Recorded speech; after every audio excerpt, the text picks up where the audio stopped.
Previously on the Nigerian wedding story. Lights shut down. No sound, no air conditioning, and the place was toffee. It could be a hanging violinist, it could be, so I was always thinking out of the ordinary. Client is immersed in the event, everything is just flowing. The music is loud, then you just say, come on, and everything comes down. We showed up and delivered excellence. It's not just for the music, it is the reality.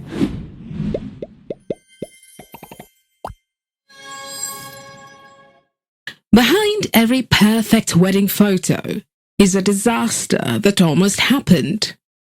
Behind every flawless ceremony is someone who held it together when everything threatened to fall apart. This is what they don't post on Instagram. Things can go wrong, and they mostly do.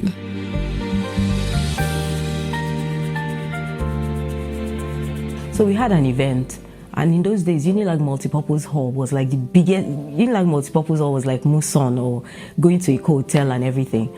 So this traditional wedding, they decided that they wanted to do it at the waterfront of Unilag's, the waterfront in Unilag and everything. So we had to get canopies and chairs and things like that. The mother of the bride, please don't be angry, just in case you watch this. So the mother of the bride insisted that she wanted to use Unilag canopies because she was a professor in Unilag and everything, and we had advised against it. But why we advised against it was not even what happened. We had advised against it because the Unilag canopies were not nice and white and clean. They were those red and green type of canopies. But she insisted and everything. So we said, okay, no problem. On that day, everything was set up, everything was nice, event had started, and it was a traditional engagement, and the groom was, they said, Emokowole, and the groom was dancing in and everything. And this wind, I don't know where the wind came from. It was so bad. The wind took off the canopy where the bride and groom were supposed to sit. The wind took off the canopy where the guests were sitting. And it was disastrous. They took the groom back, everybody settled down. There was no rain. That was the funny thing. It wasn't rain, So we just removed the rest of the canopies and the event continued. I don't think I've ever shared this. I remember there was a wedding we went to do, and after the bride finished dancing, she was supposed to sit down for her pictures, and then she suddenly could not breathe. And, everybody was like, what's going on? What's going on? She was gasping for breath, and she was like, I can't breathe. You cannot breathe. Okay? Her mom was so scared. Her father, everybody, I'm like, God. So, at the point, I'm in my head, I'm like, what's the next thing to do? Okay, we just maybe asked our friends to, everybody move back. Everybody turn off your phones. I'm very particular about my, the content going out. Everybody, first of all, turn off the cameras. We don't want this out there. And then we let her sit. And she was still... So I asked her mom to place her hand on her tummy. Mommy, just start praying for her. Then I asked her friend, let's just start singing. So we started singing worship. So it was a Christian event. So we just started singing worship songs. And I started speaking in tongues. And before we knew it, I was like, I think she's now calm. We finished the event. She continued the dance. So I wish we had... So looking back, I wish we had made videos to say that you would not believe that this happened. That's a very interesting crisis. The caterer that was supposed to come and serve thought the event was next week, and so there was no food. There was no food at that wedding, and so at that point, of course, by the time we got when my team said, madam, the caterer thought it was next week. At that point, first of all, I think we had to, thank God there was backup. Of course, but the backup of father, he didn't have the main thing at the first few hours. and so we had to depend on small jobs, we had to depend on backup food, we had to start looking for, at that point, we had to start looking for a plan B in terms of how can we order for food and all of, we were able to manage it. Of course, it was not a large crowd, I think about 200 guests, but we were under panic because, again, you've done vendors meeting, you're wondering, why is this person not there? By the time you reach out, you say, oh, is it not next week?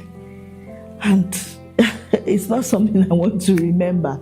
But at that point, I was under pressure. When somebody sweating, like, what kind of, especially if you're the one that recommended the caterer and all of that. But I'm glad that it's something that I can laugh about right now, and it's something that has never happened since then again, because I learned my lessons the hard way. These vendors have seen it all, the good, the bad, and the ugly. Beyond the entertainment value, beyond, the competence, beyond the professionalism that you bring, being an MC is also a massive, massive position of trust. There are families who have different dynamics. Maybe the parents are not together, father and mother are not on speaking terms, but to the outside world, it must not be noticed.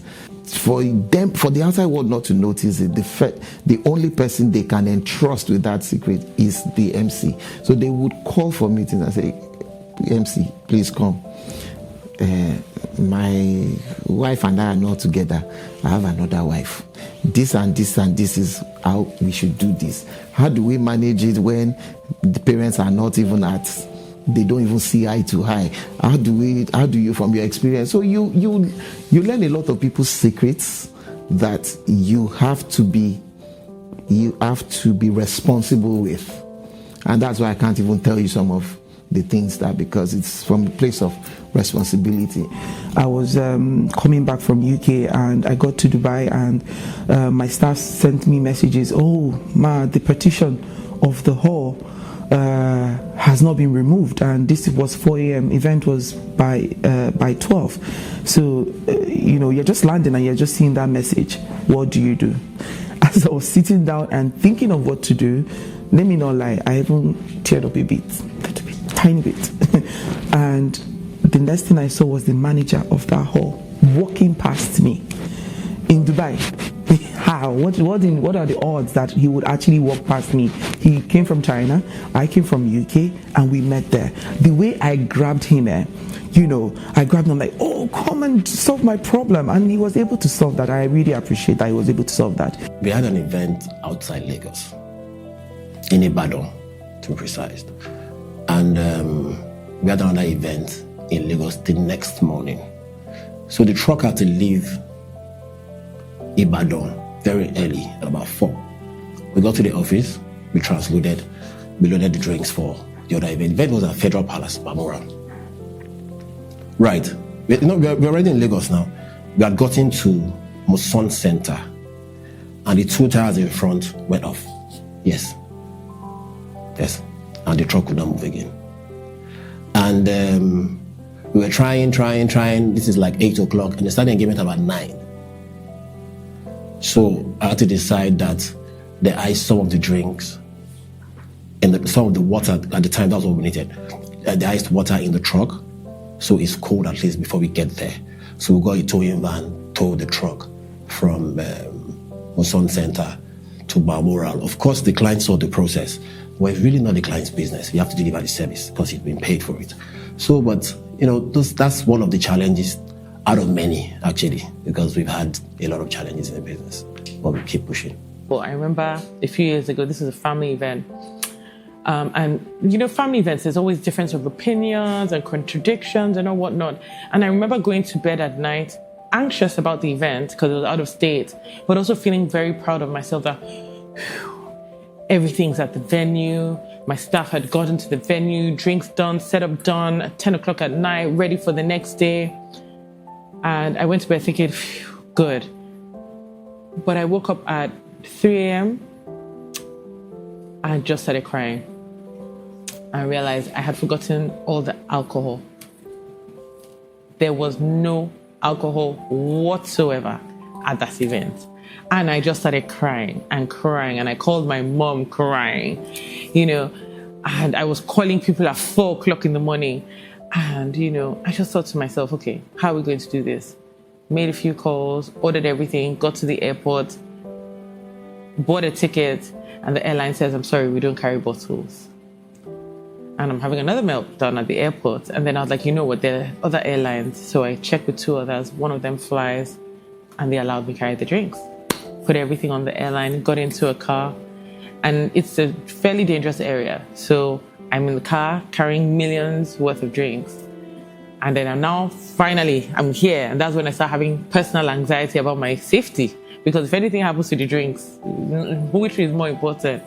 But at the end of the day, got there with the drinks, got there in time, chilled, ready to serve, and nobody knew the pandemonium that happened. I remember one of the biggest crises I had when I started catering. We had an event. It was in Ikai.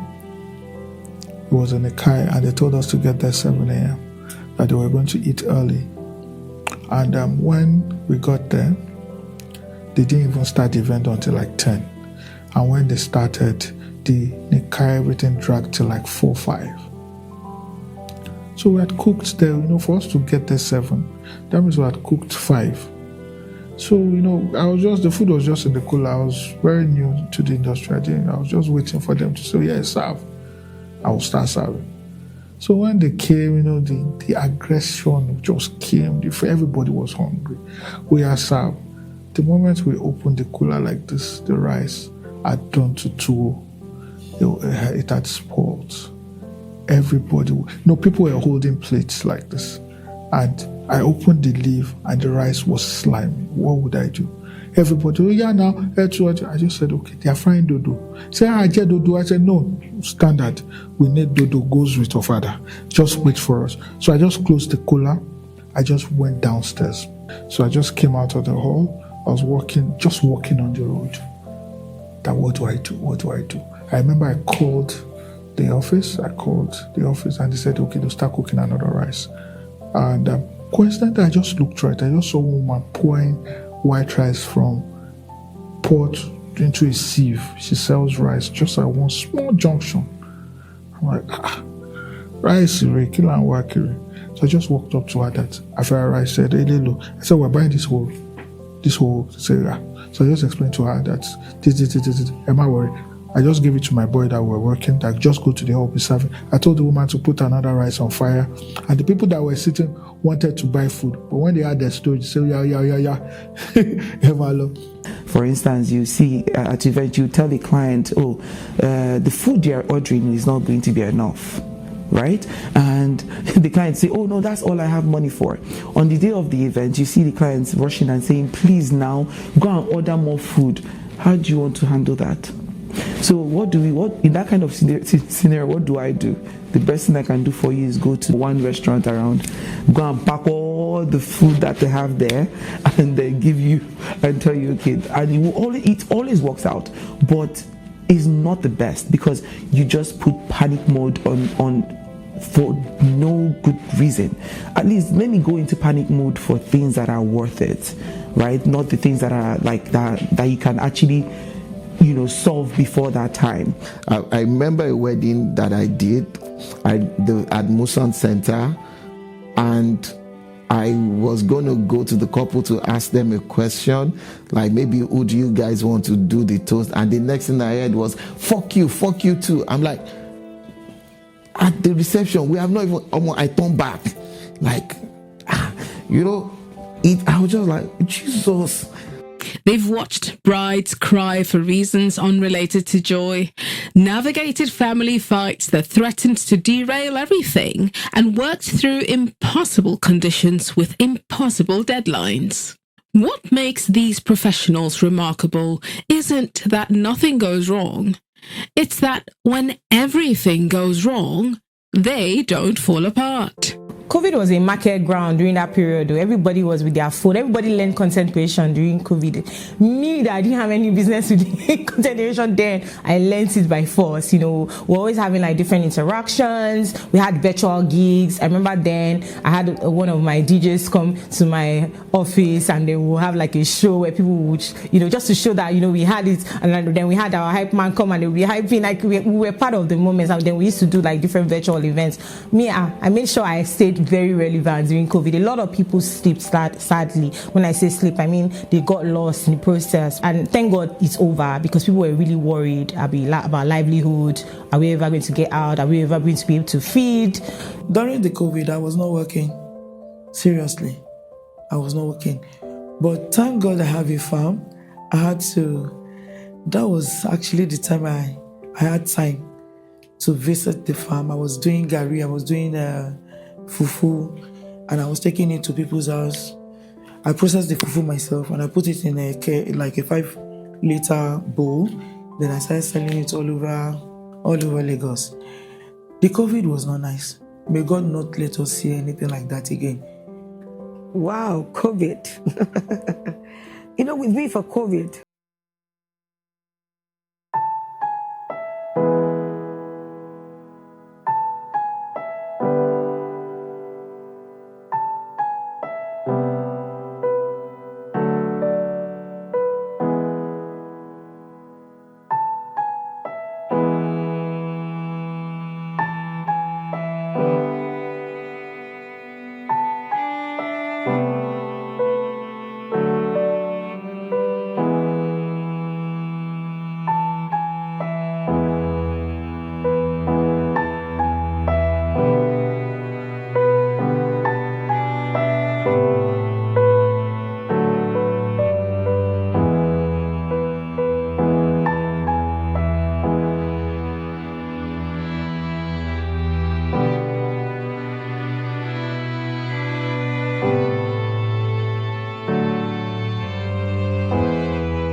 spaces into like breathtaking, you know, ambience for the event. People were still doing parties, people were still doing birthday, but of course it wasn't the large numbers. So we're doing Zoom parties, but then we had like immediate family members coming between the, you know, numbers of 35, 40, but we're transforming spaces. To transforming spaces, we could say that we will rock the sitting room, we'll change the color. We'll have to buy new carpets. We'll, you know, pleat the whole wall. We'll create like a garden experience. Put fountain, you know. So, and you know, we're charging good, you know, good numbers, and people were paying. As a matter of fact, we had like 2 different clients. They were saying that, can you just leave all of this for us? We can't leave it. So how are we going to, you know, have it to, you know, stock up because of the time. So COVID helped us, because as a matter of fact, during COVID, we actually even had to train more of our staff, because people couldn't travel down to, you know, to come, and so more of our staff got trained and were able to do more because we were transforming people's space and we were making good money from it.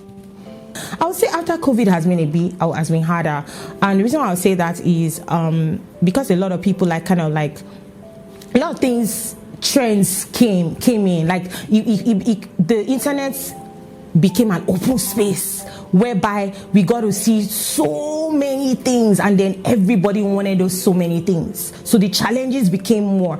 Decor is no longer how it used to be. Everybody now wants more details. Everybody wants everything more, you know, extra. If you thought events were extra before, now everybody wants it extra. Another thing I know for a fact is that most people don't really want to have that much crowd anymore. They are able to realize that, no, I want quality, because everybody now wants quality. Everybody wants their event to have one thing or the other. And they realize that the economy is expensive. Things are expensive. So rather than bring every Tom, Dick, and Harry, they will rather have, okay, let's do 500 guests. Let's do, I think the biggest I've done so far in after COVID will be like maybe 1,000, and that was not the case before. Before I would do 4,000, before I would do 3,000, I would do all sorts. But now 1,000, every other thing, 500, 700, 300. In fact, the 250s and the 150s now became more popular. Man, COVID. that COVID did not kill the events industry. I don't think anything can kill it again. It was it was a period I tried everything, and any money I make will look like, what is this, for goodness sake?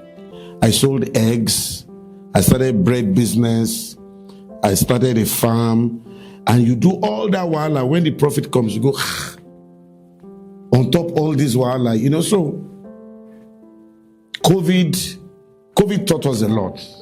COVID taught us to appreciate what we do, taught us to be more diligent with it, because you don't know what you have until you lose it.